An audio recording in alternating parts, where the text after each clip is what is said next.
What's up, guys? Giancarlo here with Bad Beats. Here at Locals today, we're doing like an actual IRL deck profile, not like one on my computer, so a little out of the ordinary, right? Today's Fun Sunday, right? So like we all just bring fun decks to Locals, nothing crazy. I ended up going undefeated with the Vegeta, the Rampgeta SS4.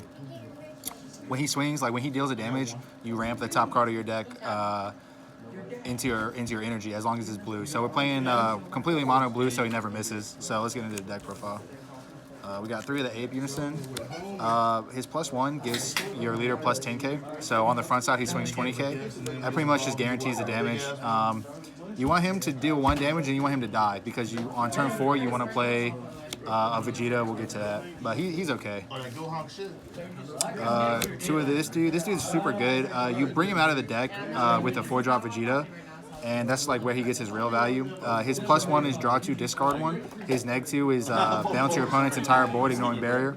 And then when he comes out, your opponent can't attack the next turn with battle cards unless they bottom deck something that costs 2 or more. So he just prevents a lot of aggression. To go along with the Unison, we play 4 of each Trunks. There's no reason, if you're playing blue, there's no reason not to just play 4 of each. You should know what they do at this point, but they're both really good. I play 3 of the 1-drop Double Strike. This is the only self-awaken in the deck. Most decks just attack. Like you don't really need to focus on self-awaken. I think I used this once today, but it's just Double Strike on a Unison, pretty good card. But one of the most underrated super combos, the Zeno. Shout out to Mike. My buddy Mike put me on this like at the beginning of the format, and this is super good. So because it has so many different effects, right? So because your leader is a random ramp, it's going to put the top card of your deck into your energy at random. So if when your life is at 5 or less and you combo with this on your opponent's turn, you pick up 1 of your energy and then you can put another card into your energy. So because you're charging something randomly, you might get a card that you really want, and then you just add it back to your hand. Because of this, I can charge my 7 drops on turn 1, on turn 2, and then at some point in the game, I'll just add them back to my hand. Because obviously my 7 drop's going to win me the game, but not on turn 1. Other than that, for 1 energy, when you summon him, he draws a card. So turn 1, the first turn you can attack, summon him, draw a card, swing, combo to 20k, ramp an energy, and he replenishes himself. So definitely the best super combo for the deck. Expansion pack Vegeta, he is super valuable. So for 4 energy, he's a 20k blocker. On summon, if you don't control a Unison, you draw a card, and then you play this from deck or hand. And so again, you want turn 2, you want to play this, ramp to 3, and then charge to 4. You want this to die, so you can just play this to summon this. And then activate main once per turn. If you control a Unison with 2 or more counters, untap him at the end of the turn. So he swings, he's like draw, play a Unison, swing, untap, blocker. Super valuable 4-drop. Play double Marichum. He's just good against green, so barrier, dual attack. Look at the, or what is it? He's barrier, double strike. Look at the top card of your opponent's deck. If it's a battle card, he gets dual attack. So 25k dual attack, barrier, double strike. This is good against green. They can't charismatic villain it, and because it's a dual attack, double strike, dormant potential isn't really good against them. So good against green.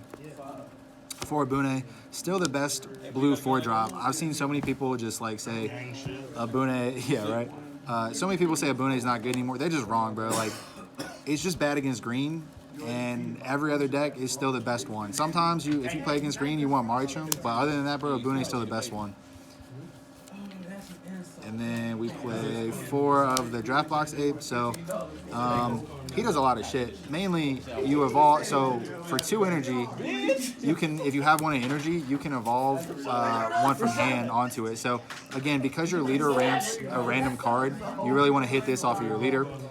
You can put him into your energy with the Zeno and then evolve another one, or he's just an easy charge. So when you do play him, he is a double strike blocker.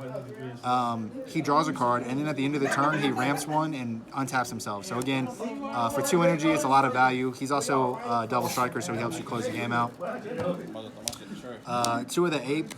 This dude's a little bit less good than like Soul Striker, where they're playing the Unison that makes him cost 0, so I have to tap 5 for him. Now, still a very good card for 5 mana, obviously. Like, if I can summon a Bune on 4, on 5, swing with a Bune. If they negate, I just bring him out and usually win the game with him. Still a very good card for 5 energy, just a little bit less playable since I do have to tap 5 for him. Play 4 of the 6-drop Vegeta. When he's summoned, you look at the top 4 cards of your deck, and as long as they're mono blue, you can either put them in your hand or energy. So he can be like a draw 4, he can be a ramp 2, draw 2, he can be a ramp 4. At the end of the turn, he untaps and he's a 30k blocker. So really good value card. Pretty much the name of the game of this deck is value. You pretty much just stall until you get to your win cons, and this just helps you do that. Double Roshi, he does a lot as well. Also very good against green, one of the main reasons you play him. He's a critical dual attack barrier, 25k. When he's played, you choose 2 of your opponent's battle cards and bottom deck them, and then at the end of the turn, he draws a card. So again, because he's barrier, he plays around Frieza, he plays around Dormant Potential. He clears board when he comes out, and then he's a 25k barrier. He's very hard to clear off the board, so to go along with him, we play 2 of the Turning the Tide. Crit deflect, 30k. When he's summoned, you and your opponent both shuffle your entire hand, and then your opponent shuffles all the battle cards in their drop. So generally you want to play this on 6, play this on 7. That's 3 critical attacks that are huge. Like I said, pretty much you're just stalling until you win the game with these cards. Secret Rare, of course, we play the Hatch Jack. It's just the best defensive Secret Rare. It's broken, obviously. I'm only playing double Bean. Bean is at this weird point in the meta where like everything that attacks is just too big. So like you got Red Broly, Dark Broly, even Gotenks, like even like Sin Shenron, everything's like 20k to 30k. So Bean isn't really like defensively as good as it was anymore, but it is really good in the mirror match because it still helps against the Bune. And then it helps you extend some of your plays as well, getting to untap mana on your turn. So obviously still really good, just not as good as it used to be. For D-Magic, of course we're playing 4 D-Magic. Why wouldn't you play 4 D-Magic? And then 4 of the Kamehameha. So this does a lot, right? On your turn, it's 1 energy.